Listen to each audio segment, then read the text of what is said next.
আপনার কি? আমার কি মানে? মেসি থেকে দূরে থাক, মেসি আমার একমাত্র প্রতিপক্ষ। আর আমি? দূর বেটা, তুই তো 1 ম্যাচ খেলে 7 মাস শুয়ে থাকোস। ভাই, কারো ইনজুরি নিয়ে মজা করা ঠিক না। এই বেটা, মজা কখন করলাম? সত্যি কথা কইলাম। না ঠিক আছে, কথা সত্য, তাই সাক্ষী দুর্বল। কিন্তু কি করবো ভাই বলেন, ইচ্ছা করে তো আর কেউ ইনজুরিতে পড়ে না। আমার কপাল আর কপালের দোষ। ভাই, কপালের নাম গোপাল, ওইসব বাদ দেন। মেসি ভাই, এখন আর্জেন্টিনার রাউন্ড অফ 16 যাওয়ার সমীকরণ কি? সমীকরণ বলেন।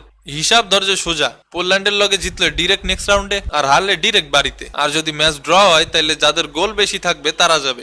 ভাই, তাহলে কোনো মতেই হারা কিংবা ড্র করা যাবে না। ভাই, রিস্ক নেওয়া যাবে না, বোঝেননি ব্যাপারটা? ওই মেসি ভাই, আপনারে বলেছিলাম না স্বপ্নে কিছুদিন ধরে কিছুদিন আমার নাড়াচাড়া দিচ্ছে। তো ভাই, ওই স্বপ্ন যোগে সৌদির কিছু জিনের সাথে আমার কথা হয়েছে। তারা বলিছে তোমাদের দলের সেরা ছাগলটাকে আমাদের নামে উৎসর্গ করে দিলি পোল্যান্ডের সাথে তোমাদের জয় কেউ ঠেকাতে পারবে না। হাই হাই খাইছে, আমাদের দলের সেরা ছাগল তো মেসি ভাই, the only GOAT, greatest of all time. ভাই আসেন তাহলে, শুভ কাজে দেরি করতে নেই, শুভ কাজটা সম্পন্ন করে ফেলি তোরে।